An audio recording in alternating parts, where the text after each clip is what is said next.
चेन्नई की अदालत है और वहाँ दो पति पत्नी खड़े होते हैं। अदालत की कार्रवाई चल रही होती है और जज साहब का फैसला आता है कि इस शख्स को तब तक फांसी पर लटकाया जाए जब तक इसकी जान ना निकल जाए, और दूसरी तरफ इसकी पत्नी को तब तक जेल में डाला जाए जब तक उसकी उम्र ना बीत जाए।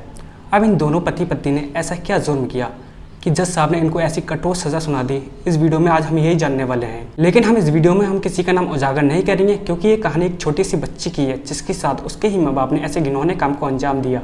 इसलिए हम उसका नाम नहीं बताएंगे ताकि आने वाले टाइम में उसको कोई ना परेशानी हो, ना कोई तकलीफ हो, और उसे कोई अपनाए तो उसे इस वजह से छोड़ ना दे कि उसके साथ ये घिनौना काम हो चुका है। दरअसल ये सच्ची घटना चेन्नई की है। वहाँ पर एक 14 से 15 साल की लड़की होती है।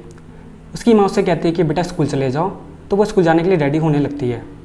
और जैसे ही वो स्कूल जाने के लिए रेडी होने लगती है, अचानक उसके पेट में बहुत ज़ोर का दर्द स्टार्ट हो जाता है। और ये दर्द आम दर्द से बहुत ज़्यादा होता है। इसे लड़की सह नहीं पा रही थी। आखिरकार वो लड़की अपनी माँ को बताती है कि माँ, मेरे पेट में बहुत ज़ोर का दर्द हो रहा है और मुझसे चला नहीं जा रहा है। ये सुनते ही उसकी माँ उसे हॉस्पिटल ले जाती है। और जब लेडीज़ डॉक्टर उस लड़की को दर्द में तड़पता हुआ देखती है तो उसकी जाँच वगैरह करने के लिए भेज देती है। जैसे ही जाँच वगैरह आती है, वो लड़की की माँ को अपने कैबिन में बुलाती है और उससे कहती है कि तुम्हें पता है कि तुम्हारी बेटी के पेट में दर्द क्यों है? दरअसल तुम्हारी बेटी प्रेग्नेंट है, इसी वजह से उसके पेट में दर्द है। ये सुनते ही उसकी माँ के नीचे ज़मीन खिसक जाती है और वो डॉक्टरों के पैरों में पड़ जाते हैं कि अब आप लोग ही हैं जो हमारी इज्जत को बचा सकते हैं। दोनों पति पत्नी डॉक्टर से कहते हैं कि अगर इस तरीके की बात अगर समाज में चली गई तो लड़की की क्या इज्जत रह जाएगी। लड़की अभी 15-16 साल की है, इसकी शादी भी नहीं हुई। अगर इस तरीके की बात की लड़की प्रेग्नेंट है, इस तरीके की बात अगर समाज में चली गई तो उसकी कभी शादी भी नहीं होगी और हम भी कहीं पर मुंह दिखाने के लायक नहीं होंगे। ऐसी बहुत सारी मजबूरी बताकर डॉक्टर को अबॉर्शन के लिए मना लेते हैं। आखिरकार डॉक्टर भी इस घिनौने काम को करने के लिए मान जाती है। अब आप लोगों को बताने की बिल्कुल ज़रूरत नहीं है। अब आप लोगों को पता ही होगा कि अबॉर्शन इंडिया में बैन है और गवर्नमेंट ने इसके खिलाफ बहुत सख्त कानून निकाले हैं। फिर लड़की का अबॉर्शन करा दिया जाता है और वो घर चली जाती है।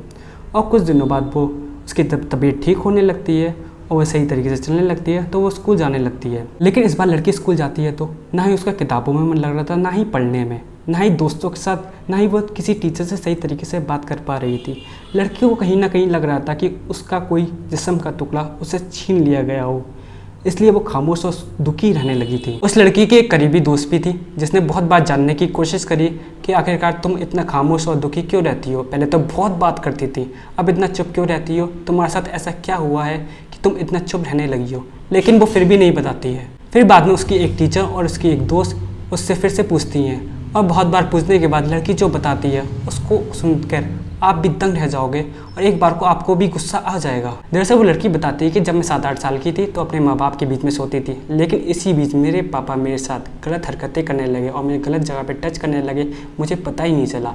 मेरे पिताजी मेरे साथ गलत संबंध बनाना चाहते थे। हाँ, एक बार मेरी माँ ने इस चीज़ का विरोध किया, लेकिन मेरे पिता ने उनके हाथ पैर जोड़कर उनको समझा लिया और उसके बाद से मेरे पिता मेरे साथ नाजायज़ ताल्लुकात बनाते आ रहे हैं। इसके बाद ये घिनौने काम मेरे साथ रोज़ होते थे और मेरी माँ के सामने ही होते थे और मेरी माँ कुछ नहीं कह रही थी। ये सब सुनकर उसकी टीचर और उसकी दोस्त दंग रह जाती हैं और वो तुरंत ही पुलिस को सूचित करती हैं और सारी सच्चाई बताती हैं कि कैसे इस लड़की के साथ अत्याचार हुआ, कैसे इस लड़की के साथ इस घिनौने काम को अंजाम दिया गया, कैसे उसके माँ बाप ने उसको रोज़ टॉर्चर और उसके साथ ये घिनौना काम किया और उसके माँ बाप के खिलाफ FIR दर्ज की जाती है और केस कोर्ट में पहुँच जाता है। और जो जज साहब फैसला करते हैं वो लोग आप सुनकर उनको सैल्यूट करेंगे। उस शख्स को फांसी की सज़ा सुना दी जाती है और उसकी माँ को उम्र कैद की सज़ा सुना दी जाती है। लड़कियों को अपनी माँ से बहुत सारी उम्मीदें होती हैं। वो लड़की की दोस्त होती हैं, वो अपनी बेटी को सपोर्ट करती हैं, वो अपनी बेटी का हमेशा साथ देती हैं। बट ये कैसी माँ थी जो अपनी बेटी के साथ ऐसे घिनौने काम को अंजाम दिलवा रही थी। अच्छी घटना पहुँचाने का एक ही मकसद है कि आप लोग इस जुर्म से सतर्क रहें और सावधान रहें, और अगर आपके साथ ऐसा जुर्म होता हो तो जल्द से जल्द उस पर एक्शन लें और उसका सॉल्यूशन निकालें। आपकी इस केस के बारे में क्या राय है और जज साहब के फैसले में क्या राय है, कमेंट सेक्शन में ज़रूर बताइएगा। और फिर मिलते हैं किसी और केस के साथ में। जब तक जय हिंद, जय भारत।